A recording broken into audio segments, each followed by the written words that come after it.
Hey everyone, this is your host Zach at FF Chalupa Batman. This is Fantasy and Frames. We are doing Beat the Waiver Wire. We are already getting ready to talk about Week 11. So this is coming out before the Week 10 games start. That is because you are trying to beat the waiver wire. You are picking up guys that I'm going to recommend for free off your waiver wire now before the games start, and that way you don't have to fight your league mates for them come Tuesday or Wednesday next week for Week 11. So all of the players I'm going to talk about are rostered in less than 50% of ESPN leagues. I understand they may be rostered in your leagues, but I'm trying to cover as many people as I can. And some of these guys do have lower rostership percentages. So at least one of these players that I'm going to talk about is probably available on your waiver wire. So go ahead, stash them at the end of your bench. I'm not recommending that you need to play these guys for week 10. I'm recommending that you grab them now for free, put them on your bench, and then that way you do not have to fight your league mates on the waiver wire. So let's get started. At quarterback, we have Jimmy Garoppolo. He is 35.4% rostered. So he is at least 20.32 points per game over the last 4 weeks. And he's now coming out of a bye. And then I think his biggest help to his fantasy game is the fact that Christian McCaffrey is on the team. I mean, he now has the ability just to keep dumping down those passes for just easy points as CMC just racks up the yards. So go ahead and stash Jimmy G. I did mention him last week. You can start to stash Deshaun Watson, especially if you think you're going to make the playoffs. I'm not going to get into all of the off the field things. Obviously, we do not condone any of that. But if we're just strictly talking fantasy football and you're okay with rostering Deshaun Watson, then you may want to start thinking about picking him up now because his rostership percentage is continuing to creep up every week as he gets closer to a week 14 return. At running back, Jaylen Warren, 10.9% rostered. He is a rookie running back for the Steelers. He is coming out of his bye week as well. He had a season high 9 touches in week 8. That was right before his week 9 bye. He just looked more dynamic than Najee Harris recently, and Najee Harris just has not looked like the Najee Harris from last year. And so let's see if he gets more snaps, maybe more touches coming out of this bye week. We typically see rookies do better after their bye week and also in the second half of the season. Well, we are now in the second half of the season coming out of Jaylen Warren's bye week. I do not recommend you start Jaylen Warren in week 10, but he is a great stash to see how he looks. If he plays great, awesome, you already got him. And if he ends up barely touching the ball, doesn't look good, just go ahead and drop him. That's the whole point of this. But he is probably the player I am most excited about on this list.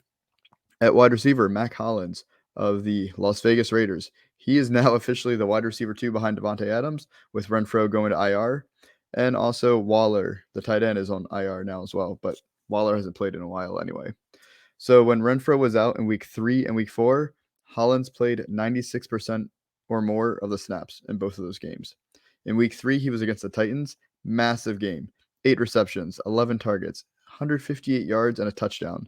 So almost 26 half PPR points. Great matchup against that defense. Then in week 4, against the Broncos, which is a terrible matchup for him, only 3 receptions from 5 targets for 33 yards. So we've seen the great and the bad, but you should have Mac Hollins on your bench now at the very least. You probably could even start him in week 10 as a flex, as he is now the number 2 with the Raiders. At tight end, Greg Dulcich. I talked about him last week as well. He has creeped up closer to 50% rostered. He's almost there at 47.2% rostered. But he is a very exciting tight end coming out of his bye week. He is a rookie. He didn't start until week 6, coming back from injury, and he has scored 12.1 points per game in those 3 games, which would have made him the tight end 3 during those 3 games. He has scored at least 11.1 PPR points in every game. And over the last 3 games that he played, he was second on the team in target share at 17.7% with 5.7 targets per game. That's what you love to see from your tight end. Just to throw in a couple bonus tight ends that are much lower rostered, K. Dotton, the rookie from Tampa Bay, 11.2% rostered. Make sure you pick him up before the 9:30 a.m. Munich game. He's playing over in Germany this week. And Foster Moreau is 7.1% rostered with the Raiders. He is now the starting tight end with well, he has been the starting tight end, but now Waller is officially on IR for at least 4 weeks. So you can go ahead and stash Foster Moreau as well. And your bonus player this week is the wide receiver rookie from the Commanders, Jahan Dotson, 33.1% rostered. He has not played since week 4. He is expected to be back in week 10 from a hamstring injury. He got a full practice in on Friday. I would not be starting him in week 10, but he had great red zone touchdown chemistry with Carson Wentz, 4 touchdowns in 4 games.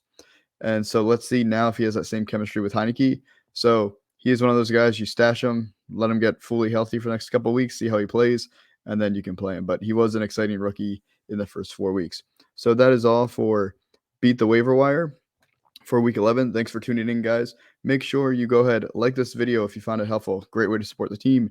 Subscribe to the Fantasy and Frames YouTube channel. You're watching it right now. Just click that button. Super easy. We have so much great content coming out for you. We have Redraft, we have Dynasty, we have DFS, and we even have IDP content coming out every week. And then make sure you check out the Fantasy and Frames website for all of our articles and our rankings. We have a great team over there making sure to help you win your matchups and hopefully win that championship. So until next week, have a good one, guys. Good luck in your matchups. Make sure you go ahead and beat that waiver wire so you can win that championship. Have a good one.